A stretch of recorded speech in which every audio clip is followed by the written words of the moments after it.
Friends, welcome to my channel आस्वाद आनंदाचा। आज के लेक्चर में हम बैंक एंड सिंपल इंटरेस्ट इसके कुछ एग्जांपल देखेंगे।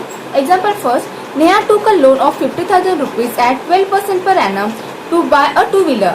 What amount will she return to the bank at the end of 1 year? तो यहाँ पे नेहा ने 50,000 रुपीज लोन लिया था टू व्हीलर खरीदने के लिए। उसके ऊपर जो रेट ऑफ इंटरेस्ट लगा है वो 12% है। एक साल के बाद नेहा को कितनी अमाउंट बैंक को रिटर्न करना पड़ेगा वो निकालना है। यहाँ पे क्या दिया है, what amount will she return to the bank at the end of 1 year. एक साल के बाद नेहा को कितनी अमाउंट बैंक को रिटर्न करनी पड़ेगी वो हमें निकालना है। यहाँ पे प्रिंसिपल क्या है, 50,000 रुपीज है, 12% पर एनम।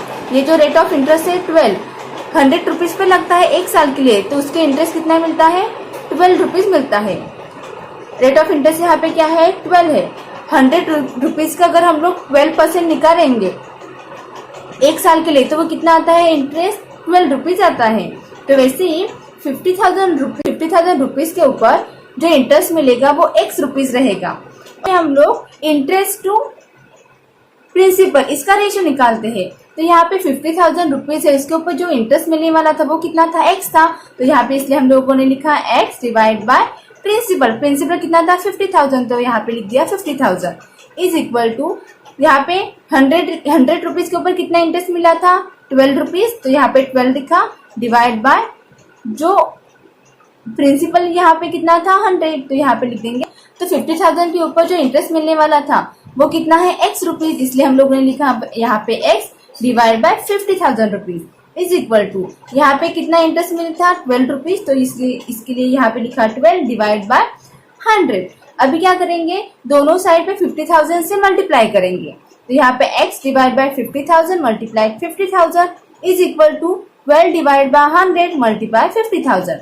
ये 50,000 कट हो जाएगा, क्या बचेगा x, तो यहाँ पे हम लोग x लिख देंगे इज इक्वल टू, ये जीरो से ये जीरो कट, इस जीरो से ये जीरो कट हो जाएगा, इस जीरो से ये जीरो कट हो जाएगा। यहाँ पे क्या बचेगा, ये 12, ये मल्टीप्लाई, यहाँ पे कितना है 500, तो यहाँ पे 500 लिखेंगे। तो यहाँ पे 12 मल्टीप्लाई 500 करेंगे तो कितना आता है, तो यहाँ पे देखिए 12 5 60, तो यहाँ पे 60 लिखेंगे और ये दो जीरो है ना उसके आगे लिख देंगे, तो कितना आ जाता है यहाँ पे 6,000 रुपीज। तो यहाँ पे जो इंटरेस्ट मिला था वो कितना था, 6,000 रुपीज था। तो 50,000 के ऊपर जो इंटरेस्ट मिला है एक साल के लिए वो कितना है, 6,000 रुपीज है। लेकिन यहाँ पे अमाउंट निकालना है ना उसका बैंक को रिटर्न करने के लिए, तो कैसे निकालेंगे, amount is equal to principal plus interest. तो यहाँ पे प्रिंसिपल कितना था 50,000 रुपीज, तो यहाँ पे 50,000 रुपीज लिख देंगे, प्लस हमारा इंटरेस्ट कितना आया था 6,000, तो यहाँ पे 6,000 लिखेंगे। तो 50,000 प्लस 6,000 कितना आता है, 50,000 प्लस 6,000 कितना आता है, 56,000। The amount to be return to the bank is 56,000 rupees. तो बैंक को कितना रुपीज रिटर्न करना है, 56,000 रुपीज रिटर्न करना है। तो नेहा बैंक को कितना रुपीज रिटर्न करेगी, 56,000 रुपीज रिटर्न करेगी। अभी question second, Akash deposited 25,000 rupees in a bank at a rate of 8% per annum for 3 years. How much interest does he get every year? How much altogether? तो यहाँ पे क्या है, आकाश ने 25,000 rupees bank में deposit किए, उसके ऊपर जो रेट ऑफ एनम 8% है, रेट ऑफ इंटरेस्ट कितना है 8% है।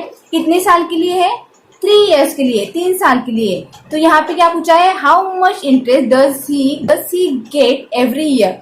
तो हर साल आकाश को कितना इंटरेस्ट मिलेगा वो बताना है। और सेकंड क्या पूछा है, हाउ मच ऑल टुगेदर, और 3 साल में कितना मिलेगा टोटल वो बताना है। ठीक है, क्वेश्चन समझ में आया। यहाँ पे क्या निकालना है, हर एक साल में इंटरेस्ट कितना मिलेगा वो बताना है और टोटल इंटरेस्ट कितना मिलेगा वो बताना है। तो यहाँ पे 8 ऑन 100 रुपीज, तो यहाँ पे जो 100 रुपीज है 3 साल के लिए जो रेट ऑफ इंटरेस्ट लगता है वो 8% है। तो जो 100 रुपीज के ऊपर जो इंटरेस्ट मिलने वाला है वो कितना है, 8 रुपीज है। Let us suppose the interest on 25,000 rupees for 1 year is x. तो 25,000 रुपीज के ऊपर एक साल के लिए जो इंटरेस्ट लगने वाला है उसे हम लोग x कंसिडर करते हैं। तो हम लोग क्या करेंगे, अभी रेशियो निकालते हैं इंटरेस्ट टू प्रिंसिपल का। तो 25,000 के ऊपर कितना इंटरेस्ट लगने वाला था x, 25,000 के ऊपर जो इंटरेस्ट लगने वाला था उसे हम लोगों ने x कंसिडर किया था, तो यहाँ पे लिखेंगे x divide by 25,000 is equal to 100 rupees के ऊपर कितना हमें इंटरेस्ट मिला था, एक साल के लिए 8 रुपीज, तो इसलिए हम लोगों ने ऊपर 8 लिखा डिवाइड बाय 100, क्योंकि इंटरेस्ट टू प्रिंसिपल इसका हम लोग रेशो निकालते हैं। अभी क्या करेंगे, दोनों साइड को 25,000 से मल्टीप्लाई करेंगे, तो x divide by 25,000 multiply 25,000 is equal to 8 divide by 100 multiply 25,000। तो देखिए यहाँ इस 25,000 इस 25,000 कट हो, ये 25,000 कट हो जाएगा, तो क्या बचेगा यहाँ पे x इज इक्वल टू, या इस 0 से ये 0 कट हो जाएगा, इस 0 से ये 0 कट हो जाएगा, तो यहाँ पे क्या बचेगा 8, ये मल्टीप्लाई 250, तो यहाँ पे लिखेंगे 250, तो 8 मल्टीप्लाई 250 करेंगे तो कितना आता है 250 मल्टीप्लाई 8 मल्टीप्लाई 0 0 आता है, 8 मल्टीप्लाई 5 करेंगे तो 40 आता है, 0 नीचे लिखेंगे, 4 कैरी आ जाएगा, 8 मल्टीप्लाई 2 करेंगे तो कितना आता है 16 प्लस 4 20, तो यहाँ पे आ जाएगा 2000। तो एक साल के लिए कितना इंटरेस्ट मिला, x is equal to 2000। Akash got 2000 rupees interest for 1 year, तो आकाश को एक साल के लिए कितना इंटरेस्ट मिला, 2000 रुपीज इंटरेस्ट मिला। 3 साल के लिए निकालेंगे तो कितना आ जाएगा 2000 मल्टीप्लाई 3, तो 3 2 जा 6, और ये 30 ने ऐसे लिखेंगे तो कितना आ जाता है 6000 रुपीज। तो आकाश को 3 साल के लिए कितना इंटरेस्ट मिला, टोटल 6000 रुपीज इंटरेस्ट मिल गया। एक साल के लिए आकाश को कितना इंटरेस्ट मिला था 2000, और 3 साल के लिए 6000 रुपीज इंटरेस्ट मिला था। Calculate the total interest. अभी हम लोग टोटल इंटरेस्ट कैलकुलेट करते हैं। When the principal P is deposited for T years at R rate of interest, तो यहाँ पे जो प्रिंसिपल है वो P है, डिपॉजिट किया है T years के लिए है, जो रेट ऑफ इंटरेस्ट है वो क्या है R है। Suppose the interest for 1 year is I, तो यहाँ पे हम लोगों ने कंसिडर किया है कि जो I है वो क्या है 1 ईयर के लिए इंटरेस्ट है, तो हम लोग सबसे पहले लेते हैं रेशो इंटरेस्ट टू प्रिंसिपल का। एक साल के लिए इंटरेस्ट टू प्रिंसिपल का रेशो लेना है, इसलिए I divide by P is equal to, ये रेट रहेगा R डिवाइड बाय 100, तो यहाँ पे ये जो P डिवाइड में है इक्वल टू के दूसरे साइड में जाएगा तो वो मल्टीप्लाई हो जाएगा, तो यहाँ पे क्या आ जाएगा I is equal to P multiply R divide by 100, I is equal to P multiply R divide by 100। Interest for T years, तो T ईयर्स के लिए हम लोग इंटरेस्ट निकालेंगे तो वो कितना आ जाएगा I multiply T is equal to P multiply R multiply T divide by 100। I is equal to P multiply R multiply T divide by 100। ये क्या है, टोटल इंटरेस्ट निकालने का फॉर्मूला है। Sandeep Babu borrowed 1,20,000 rupees from a bank for 4 years at the rate of 8.5% per annum for his son's education. What is the total amount he returned to the bank at the end of that period? तो यहाँ पे संदीप बाबू ने अपने बेटे के education के लिए 1,20,000 rupees बोरो किए थे बैंक से। कितने साल के लिए, 4 साल के लिए। उसके ऊपर जो रेट लगा था वो कितना था, 8.5% लगा था। तो यहाँ पे क्वेश्चन में क्या पूछा है, what is the total amount he return to the bank at the end of that period. तो यहाँ पे वो पीरियड 4 साल के बाद, 4 साल के बाद संदीप बाबू को टोटल अमाउंट कितना बैंक को रिटर्न करना पड़ेगा वो निकालना है। तो यहाँ पे प्रिंसिपल कितना दिया था, यहाँ पे प्रिंसिपल कितना दिया था 1,20,000 रुपीज। रेट कितना दिया था, यहाँ पे रेट कितना दिया था 8.5 मतलब यहाँ पे 8.5 ऐसे ना, तो यहाँ पे 5, तो 8.5 कैसे आ जाएगा, यहाँ पे 8.5 आ जाएगा। तो रेट कितना आ गया 8.5 आ गया। टाइम कितना दिया था 4 इयर्स दिया था। तो सबसे पहले हम लोग टोटल इंटरेस्ट निकालेंगे, फिर टोटल अमाउंट निकालेंगे। तो टोटल इंटरेस्ट निकालने का फॉर्मूला क्या है, total interest is equal to P multiply R multiply T divide by 100। Total interest is equal to P multiply R multiply T divide by 100। यहाँ पे प्रिंसिपल कितना दिया था 1,20,000 रुपीज, तो यहाँ पे लिख देंगे मल्टीप्लाई, रेट कितना दिया था 8.5, तो यहाँ पे 8.5 लिख देंगे, मल्टीप्लाई टाइम कितना दिया था 4 इयर्स, तो यहाँ पे 4 इयर्स लिख देंगे, डिवाइड बाय 100।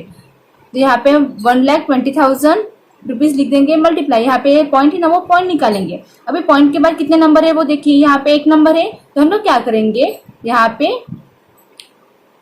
85 ऐसे लिखेंगे और नीचे यहाँ पे नीचे लिख देंगे, यहाँ पे पॉइंट के बाद 1 एक ही नंबर था ना, इसके लिए नीचे डिवाइड बाय क्या करेंगे 10 करेंगे। ये मल्टीप्लाई है तो ये मल्टीप्लाई यहीं पे आ जाएगा, डिवाइड बाय ये 100 है, ये 100 यहाँ पे रहेगा। ठीक है, तो ये कैसे आ जाएगा 1,20,000 multiply 85 multiply 4 divide by 100 multiply 10। तो यहाँ पे इस जीरो से ये जीरो कट हो जाएगा, इस जीरो से ये जीरो कट हो जाएगा, इस जीरो से ये जीरो कट हो जाएगा। तो कितना आ जाएगा यहाँ पे 120 मल्टीप्लाई 85 मल्टीप्लाई 4। 120 मल्टीप्लाई 4 करेंगे तो कितना आता है 480 आता है। 12 4 जा 48 और ये जीरो ने ऐसे लिखेंगे तो ये आ जाएगा 480। तो 480 मल्टीप्लाई 85 करेंगे तो 480 मल्टीप्लाई 85, 480 मल्टीप्लाई 85। अभी इस 5 से इन सबको मल्टीप्लाई करना है तो 5 मल्टीप्लाई 0 0 आता है, 8 मल्टीप्लाई 5 करेंगे तो 40 आता है, तो 0 यहाँ पे आ जाएगा, कैरी 4 आ जाएगा। तो 4 मल्टीप्लाई 5 करेंगे तो कितना आता है 20 प्लस 4 24 आ जाएगा।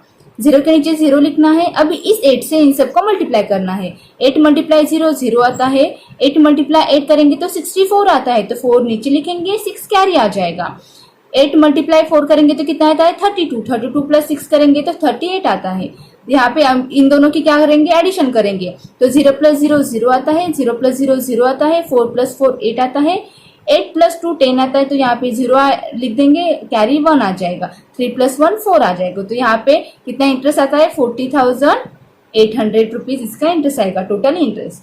तो total amount return to the bank, तो टोटल अमाउंट कितना आ जाएगा प्रिंसिपल प्लस इंटरेस्ट। तो यहाँ पे 1,20,000 प्लस 40,800 ऐड करेंगे तो कितना आ जाएगा 0 plus 0 0, 0 plus 0 0, 0 plus 8 8, 0 plus 0 0, 4 plus 2 6 और ये 1, तो 1,60,800 रुपीज क्या आ जाएगा टोटल अमाउंट आ जाएगा। तो बैंक को कितना रिटर्न देना पड़ेगा टोटल अमाउंट 1,60,800 रुपीज बैंक को रिटर्न करने पड़ेंगे।